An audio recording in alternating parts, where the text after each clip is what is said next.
First, please don't forget to like the video and subscribe to the channel. A story of courage. A Gujarati story. Harjit Singh sat on the bench by the carousel at the airport, waiting for his suitcase to arrive. He was tired and cold and wasn't used to this weather. In Amritsar, where he came from in India, it was 37 degrees. In Paris, it was just 14 degrees. His father called out to him, "Hurry up, Harjit.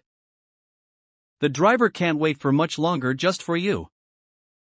Harjit was a little upset. He didn't want to come to Paris. He wanted to stay in India with his friends, but because his father had received a job offer in France, they had to leave India and make a new start. Still waiting by the carousel for his luggage, Harjit suddenly felt like he was being stared at. He looked around and saw a boy who must have been 10 years old, the same age as Harjit. The boy was staring at his turban, which upset him and made him feel self-conscious. Angrily, Harjit stepped up onto the carousel and saw a big bag that looked similar to his own. He snatched the bag, even though he wasn't entirely sure it was his. All he knew was that he wanted to get out of the airport and away from inquisitive eyes. As they drove to their new apartment, Harjit glared out of the car window and took note of how different everything looked compared to back home. It was cleaner. There were lots of beautiful big buildings with gold painted on them and statues on top. The sky was very gray and the ground was wet with rain. He saw lots of people sitting outside of shops drinking coffee and talking. When the car stopped at a set of traffic lights, Harjit rolled down the window so that he could listen. They talk very strange, he thought to himself, but he knew that this was all part of the experience. You will benefit from this, his papa said as they set off from India. So many of your friends would die for the chance to travel to Europe. You should not be scared. It is an adventure. As the car rolled on, Harjit realized that there was a strange sort of silence on the road. The cars are not beeping their horns at each other in Paris, he thought. There are a lot of cars, but they're all moving in neat lines, all in separate lines. The cars aren't getting stuck at all, they just keep moving. It is not at all like this in India. They continued to drive through the city and soon they passed a strange, imposing metal building where lots of people were standing and taking photographs. I wonder what that is, maybe it's something like the Golden Temple or Taj Mahal, where people from all around the world come to take pictures. Suddenly the car stopped as a man on a bicycle crossed the road in front of them. The man waved to say thank you and the young boy had to laugh to himself. This is a very strange country, he thought, where cars stop for people to cross the roads. The family soon arrived at their new apartment and Harjit's father told him that he must go to bed very soon as it was already late and he must enroll at school the next day. Harjit sulked off into his new room and closed the door behind him. But as soon as he was inside, the young boy was once again amazed at his new surroundings. The room was extremely large with huge windows all along one wall. The ceiling was so high that not even Harjit and all of his friends piled one on top of the other would be able to reach up and touch it. This thought also saddened the young boy because it made him miss his grandparents and his friends. Not knowing what else to do, he jumped onto the bed and sank his head into the pillows and cried. The following morning, just before dawn had fully broken, Harjit awoke and realized that it was not a bad dream at all, he really was in Paris. He crawled out of bed and looked out of the window at a few people. It was all so different from Amritsar. He missed the constant noise from the Golden Temple, the people and cars and rickshaws. There was something very comforting about that noise, he was used to it and he missed it already.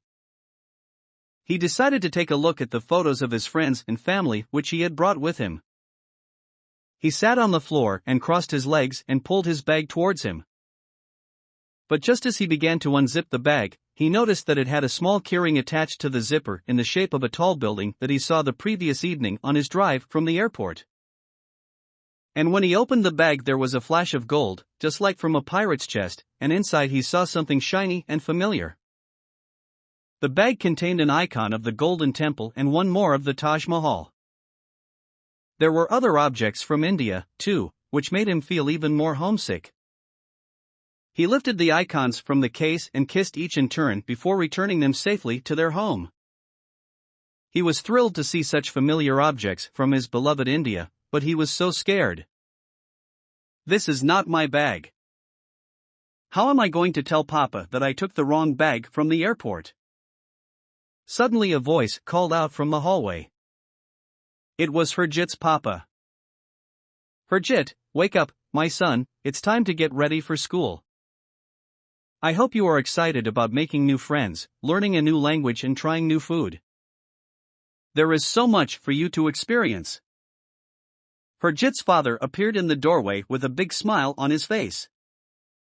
Do you remember how we talked about this? He asked his son. This is very exciting for you. Harjit looked up at his father with sad eyes. But, Papa, yesterday the boy at the airport was staring at my turban. What if I have to cut my hair? People here don't smile very much and everyone talks, but I don't understand what they are saying. They do not even speak much English, which I might understand better because I learnt that at school. I just want to go home. I don't even have my own clothes because I took the wrong bag from the airport. With his last confession, Harjit ran towards his father and began to cry in his arms. Don't worry, son. You wait and see, today will be fine. You must be brave and have confidence and believe in yourself. Now get dressed and come down and have some breakfast with your mother and I. I shall ring the airport and we shall soon have your bag, too. You will see. When breakfast was finished, Harjit was in a much better mood. He kissed his mother and dashed out of the door into the car so that his father could drive him to school. When they finally arrived, Harjit noticed lots of children standing outside of the school gates.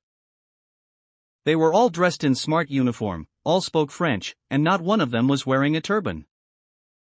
The young boy suddenly felt very nervous again.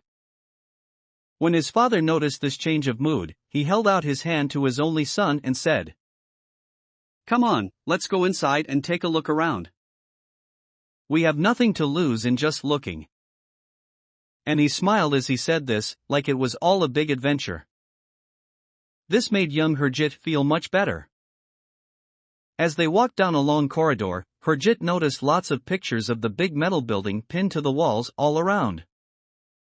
He thought about the little keyring on the bag and all the people taking pictures with their cameras the previous evening as they drove past from the airport. This building must be very important here, Harjit thought to himself. I wonder what it's called. Whilst they were sitting in a large reception room, waiting for the headmaster to come out and see them, Harjit noticed a boy sobbing all alone in the corridor.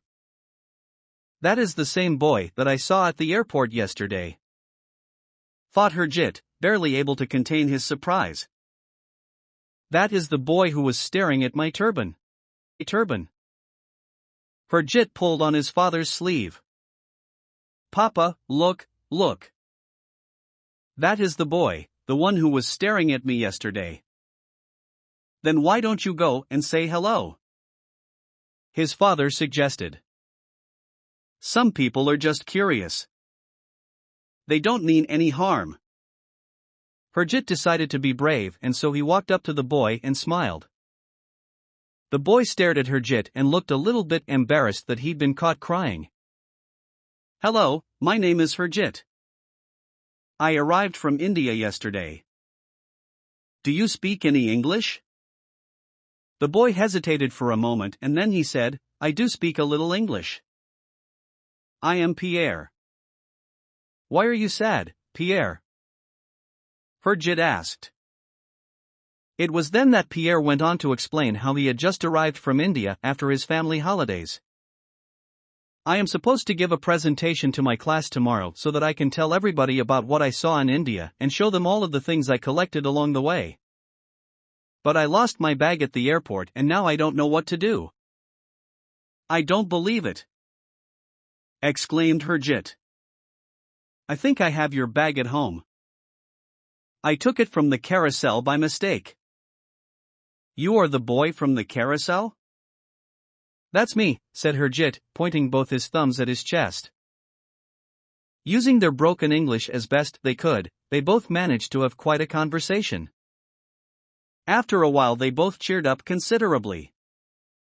Pierre was relieved to have found the missing bag, and Herjit dashed over to his father to tell him everything. That day, Pierre made sure that Herjit knew all about what to expect from his new school, and he introduced him to lots of new friends. During lunch break, Herjit asked about the imposing metal building he had seen the previous evening and in all of those pictures at school. That is the Eiffel Tower, Pierre said, barely disguising the pride in his voice.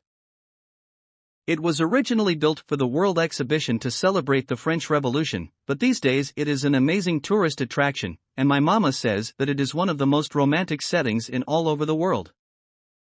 At the end of the day, Herjit arrived home to tell his parents of his wonderful experience and all the things he'd learnt and shared. Papa, I didn't think that anyone would be interested in what I have to say or where I come from, but I was wrong and you were right. It is an adventure. That night, as he stretched out in his new bed and listened to the gentle rumble of cars in the street below, Herjit was almost too excited to sleep.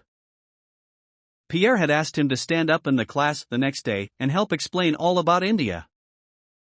He had met so many new friends and he looked forward to learning about life in France and speaking a new language. He still missed home, but he had begun to understand how a little courage, a little understanding and an open mind could help him grow as a person. This was indeed the start of a whole